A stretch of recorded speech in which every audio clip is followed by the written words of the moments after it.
Hi guys, I welcome you all to this wonderful session of A to Z vocabulary. आज हम H alphabet के total 10 words करेंगे। ये हमारी H alphabet की आज आखिरी क्लास होगी। कल हमने लास्ट वर्ड जो किया था वो था हिस्ट्रॉनिक। हिस्ट्रॉनिक का मतलब मैंने बताया था ड्रामेबाज, ठीक है, जिसको जो बहुत ड्रामा करता हो। थिएट्रिकल, थिएटर में ड्रामा चलता है ना। और मी में रेफरेंस दिया था कि बापू, ये समाजवादी के नेता जो हैं वो बापू बापू देखो कैसे चिल्ला रहे हैं, है ना। तो इस तरीके से पिक्टोग्राफिक तरीके से हम यहाँ पर वोकैब याद करने की कोशिश करते हैं, जिससे कि वोकैब सुनते ही उससे रिलेटेड हमारे दिमाग में एक पिक्चर जनरेट हो जाए, और अगर पिक्चर जनरेट हो गया तो फिर उसका वर्ड हम नहीं भूल सकते हैं, ठीक है। पिक्टोग्राफिक मेमोरी जो होती है वो सबसे स्ट्रॉन्गेस्ट विजुअल मेमोरी होती है, ठीक है। तो इसी तरीके से हम इसको याद करने की कोशिश करेंगे, और आज का हमारा पहला वर्ड रहेगा होई प्लोई। होई प्लोई का मतलब होता है common people, the masses. Very important word and very high chances कि आपसे पूछा जाएगा, ठीक है। तो इस वर्ड को याद कर लो और अच्छे तरीके से, होई प्लोई, ठीक है। काफ़ी यूनिक सा वर्ड है, और अपने दिमाग में दो तीन बार इसको दोहराओगे तो याद हो जाएगा, ऐसे इसकी कोई निमोनिक्स की ज़रूरत नहीं है। जो क्राउड होता है, देख रहे हो, क्राउड, दिस इज़ कॉल्ड होई प्लोई। प्रेसिडेंट के एडवाइज़र ने कमेंट किया कि इकोनॉमिक इश्यूज जो हैं वो बहुत ही इंपॉर्टेंट हैं अगर आपको इलेक्शन जीतना है तो, और होए प्लोई यानी कॉमन लोगों का सपोर्ट लेना है तो। इकोनॉमिक इश्यूज जैसे कि अनएम्प्लॉयमेंट हो गए, जैसे कि पर कैपिटा इनकम हो गया, ठीक है, जीडीपी हो गया, ये सारे इश्यूज जो हैं, ठीक है, ये सारे जो इश्यूज हैं वो इकोनॉमिक इश्यूज में आएंगे। एंड प्रेसिडेंट के एडवाइज़र ने बोला इस पे आपको काम करना है, इस पे आपको बातें करनी है, तभी आप जनता का सपोर्ट हासिल कर पाओगे। All right. Next word is homely. Homely जो वर्ड है ये सुनते ही आपको कैसी वाइब आती है? घर जैसी वाइब आती है, ठीक है। होम, है ना, ऐसा घर बनाते थे बचपन में।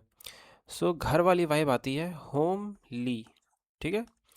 तो हम घर में क्या होता है, ज्ञान की बातें करते हैं, बड़े बूढ़े हमारे सरमन्स देते हैं, अकेले में हम बातें करते हैं। जो सरमन्स होते हैं ना, इसी को एक्चुअली होमली बोलते हैं। जैसे इसने बोला होमिसाइड इज़ इलीगल, ठीक है। जो बहुत सारे लोगों को मार देते हैं, होमिसाइड हो जाता है, that is illegal, that is a sermon for today, that's it. So homily ऐसे याद करेंगे। The all elders take great delight in passing on homilies to their children. Homilies मतलब ज्ञान की बातें, सरमन मतलब ज्ञान की बातें, लेक्चर देना, डिस्कोर्स, स्पीच देना, एड्रेस करना, लेसन। हमारे पापा मम्मी को कितना अच्छा लगता है कि भाई हम लेक्चर देते रहें, है ना। फिर क्या बोलते हैं लेक्चर देने के बाद, कि ये तुम्हारे भले के लिए बोल रहे हैं, इससे तुम्हारा भला होगा, ठीक है। हुआ हुआ तुम्हारा भला। जब तक खुद नहीं सीखोगे, जब तक खुद नहीं एक्सपीरियंस करोगे, भला कैसे कैसे पता चलेगा वो गलत है। So the priest delivered a moving homily about the importance of forgiveness that resonated with the entire congregations. जो प्रीस्ट है, प्रीस्ट मतलब पुजारी जो है, उन्होंने एक सरमन दिया जिसने फॉरगिवनेस के ऊपर, कि क्या माफ़ करना कितना ज़्यादा ज़रूरी है। जो कि इंटायर कॉन्ग्रीगेशन मतलब जितने लोग वहाँ पर आते हैं ना, किसी चर्च में जितने लोग उस चर्च को विज़िट करते हैं, ऐसे आपको पता है कि बाहर की कंट्रीज़ में पॉपुलेशन कितना कम होता है। तो फिर वहाँ पर जो एक चर्च होता है उसमें गिने चुने कुछ 100 लोग या 200 लोग ही विज़िट करते हैं। हमारे इंडिया की तरह नहीं है कि पता ही नहीं है कि मंदिर में कितने लोग विज़िट कर रहे हैं। वहाँ पता रहता है 200 लोग विज़िट करते हैं, वो सब एक छोटी सी फैमिली होते हैं। उस फैमिली को ये लोग क्या बुलाते हैं, कॉन्ग्रीगेशन, ठीक है। सो उस कॉन्ग्रीगेशन में जितने भी लोग थे, इंपॉर्टेंस ऑफ फॉरगिवनेस के ऊपर जो सरमन दिया, उससे वो लोग काफ़ी रेजोनेट किए, मतलब काफ़ी उनके दिल में वो बात बस गई, ठीक है। तो होमली का मतलब क्या होता है, सरमन, ज्ञान की बातें। Alright. Next word is homonym. Homonym जो है, ये वर्ड हमेशा मैंने आपको बताया, होमो अगर आपका वर्ड आ जाए इट इस मीन्स सेम। और कल के क्लास में मैंने बताया था आपको हेट्रोडॉक्स, हेट्रोडॉक्स एंड हेट्रोजीनियस बताया था ना। उसमें हेट्रो लगा था, हेट्रो का मतलब होता है डिफरेंट डिफरेंट, ठीक है। और होमो का मतलब होता है सेम, जैसे होमोजीनियस, ठीक है। तो होमोजीनियस का मतलब होता है सेम, वैसे होमोनिम का मतलब होता है सेम। जैसे सी एंड सी, सी एंड सी दोनों का साउंड बिल्कुल सेम है, लेकिन लिखने का तरीका अलग अलग है। ऑलराइट, उसको क्या बोलते हैं, होमोनिम बोलते हैं, ठीक है। ये देख रहे हो सारे घर जो भी हैं सेम सेम सेम सेम से घर हैं सारे, ठीक है। So this are, this is called homogeneous या फिर होमोनिम। ऑलराइट, होमोनिम इसको बोलते हैं, same sounding words, right. Next word is horology. देखो, ओलॉजी जो जहाँ लिखा रहता है, ओलॉजी का मतलब होता है स्टडी, ठीक है। जैसे पेलियंटोलॉजी, आपको पता है क्या होता है palaeontology? Study of fossils, yes. And पुरानी पुरानी हड्डियों के बारे में जो पढ़ते हैं, डायनासोर्स के बारे में जो पढ़ते हैं। जैसे कि आपने अगर फ्रेंड्स देखा है तो रॉस वॉज अ पेलियंटोलॉजिस्ट, पेलियंटोलॉजी हो गया, ठीक है। इस तरीके से ओलॉजी जहाँ लग जाए इसका मतलब होता है study of. And hour horology, hourology, ठीक है। इसका मतलब कि स्टडी ऑफ मेजरिंग टाइम, समय को मेजर करने के लिए जो साइंस है उसको हॉरोलॉजी बोला जाता है। Horology is a science that needs great precision. Time जो है एक एक सेकंड की वैल्यू होती है इस चीज़ में तो खासकर, so it needs really great precision. देख रहे हो कितने छोटे छोटे इक्विपमेंट से यहाँ पर काम हो रहा है। एक माइक्रोस्कोप कहते हैं क्या इसको, वो लगा के और फिर बिल्कुल इसको बड़ा करके देखा जा रहा है, ठीक है, छोटी छोटी चीज़ों को। The museum housed an impressive collection of antiques time pieces reflecting centuries of advancement in horology, ठीक है। जो म्यूज़ियम है उसके अंदर एक इम्प्रेसिव बहुत अच्छा collection of antique time pieces, पुराने पुराने ज़माने में कैसे टाइम को देखा जाता था उसका एंटीक कलेक्शन है। Reflecting centuries of advancement horology में, यानी कि टाइम को मेजर करने में कैसे कैसे एडवांसेस हुए पूरे सेंचुरीज से रिलेटेड, वहाँ पर सब एक इम्प्रेसिव बहुत अच्छा कलेक्शन था। क्रोनोलॉजी समझिए आप, हॉरोलॉजी का मतलब आप क्रोनोलॉजी समझिए। क्लॉक मेकिंग, क्रोनोमेट्री, मैं भूल गया, मेरे को यहाँ पर है ना एक इमेज लगाना था हमारे गृह मंत्री अमित शाह का, ठीक है। तो आप समझते कि क्रोनोलॉजी को समझिए, हॉरोलॉजी क्रोनोलॉजी, ऑल राइट। तो ऐसे इमेज के ज़रिए आप हमेशा इसको समझते चलिए। Next word is horrendous. Horrendous, double R, horror, double R, all right. Very shocking, it is appalling, very bad. Egregious is very bad. घासली मीन्स घोस्टली, ठीक है। ऑफेंसिव, हिडियस, हीनियस, हीनियस अभी हमने पढ़ा था, हीनियस का मतलब भी यही सारे मैंने आपको बताया था। Morbid, it means very bad, very bad. Very shocking, the news reporter detailed the horrendous condition faced by the refugee in the camp. जो न्यूज़ रिपोर्ट है उसने क्या बताया, कितना हॉरिबल हॉरिबल कंडीशन है जो रिफ्यूजीज़, जो बाहर से लोग आए उनके कैंप में, ठीक है, जो अपनी जगह को छोड़ के और दूसरे कंट्री में शरण लेने आते हैं उनको रेफ्यूजीज़ बोलते हैं। उनके कैंप में कितनी हॉरिबल कंडीशंस हैं। The team delivered a horrendous performance losing the game 5-0। एक गेम हुआ था Real Madrid versus Barcelona, this is called as El Clasico. वहाँ पर बहुत फेमस, जैसे इंडिया पाकिस्तान होता है वैसे और रियल मैड्रिड वर्सेस बार्सिलोना चलता है। वहाँ पर बार्सिलोना ने एक बार 5-0 से हराया था। It was horrendous performance by Real Madrid, right. Very bad performance, 5-0 से हार गए थे होम फैंस। ये देखते ही मुझे याद आ गया, इसलिए मैं सोचा आपको मैं बता दूं। हॉरेंडियस मतलब very shocking, very bad. Word का जो वाइब है ना वही है कि यार बहुत ही गंदा वर्ड है ये, मतलब डेंजरस वर्ड है ये, राइट।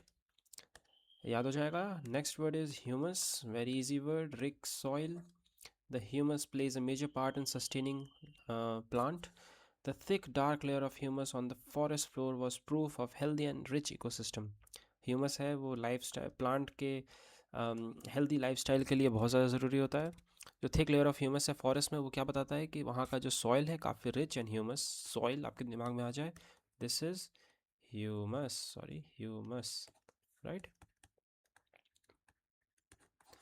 याद रखिए, पिक्चर याद रखिए, all right.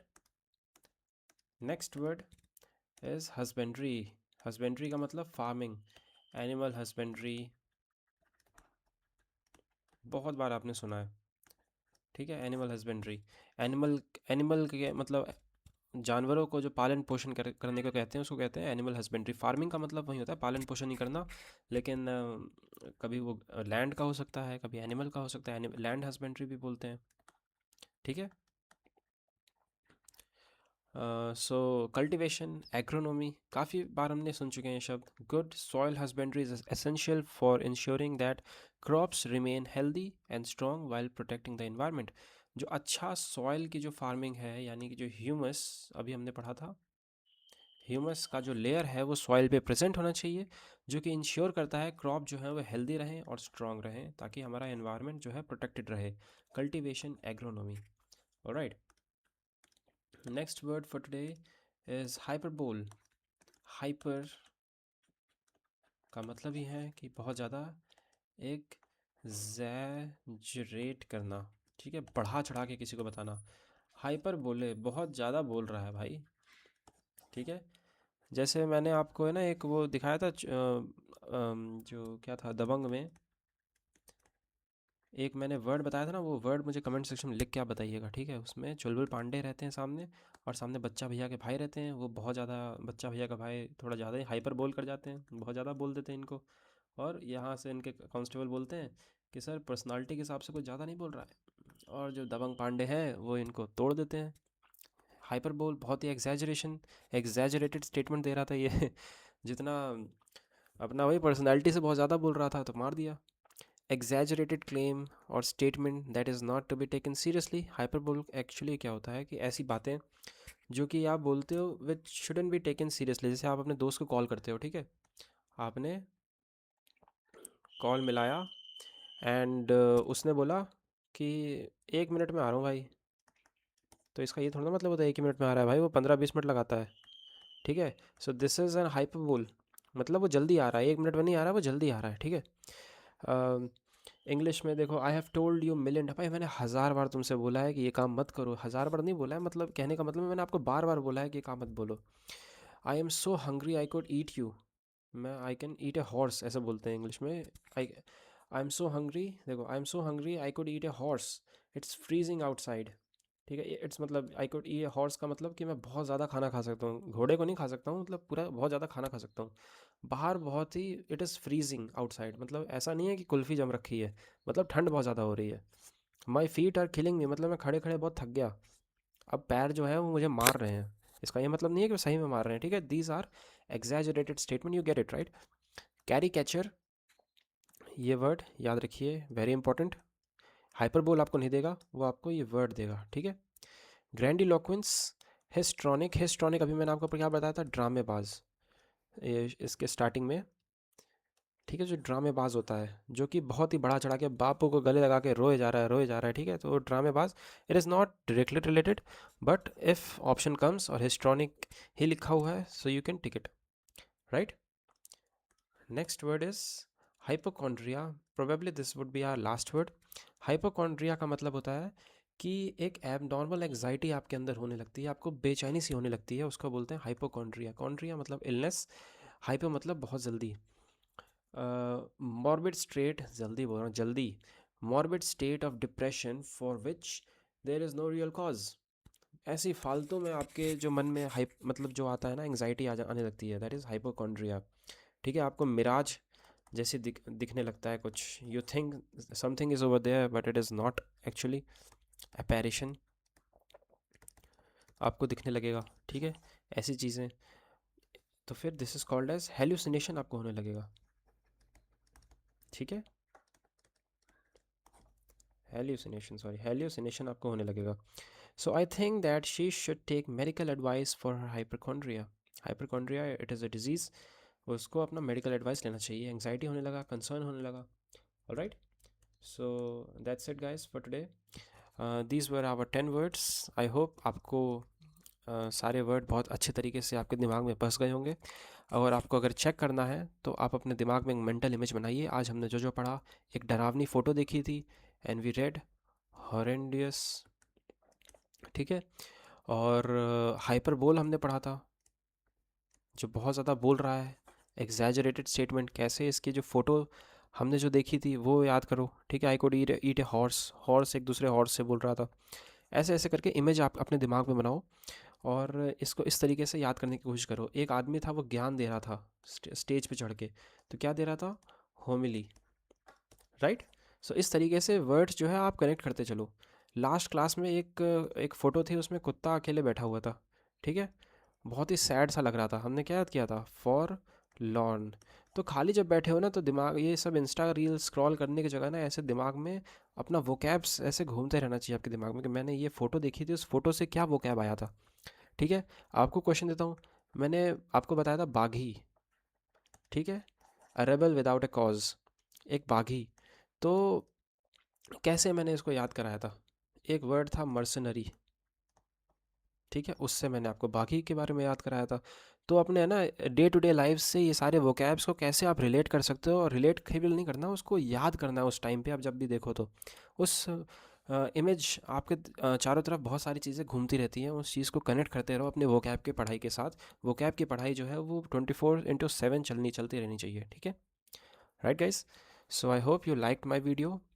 So please like my video, subscribe to my channel and join the Telegram link, and let's start giving mocks on day-to-day basis, all right, and share our scores which will boost, हम लोगों को काफ़ी help करेगा वो कि और ज़्यादा हम लोग नंबर लेके आएँ और कॉम्पिटिटिव एनवायरनमेंट क्रिएट होता है वहाँ पे।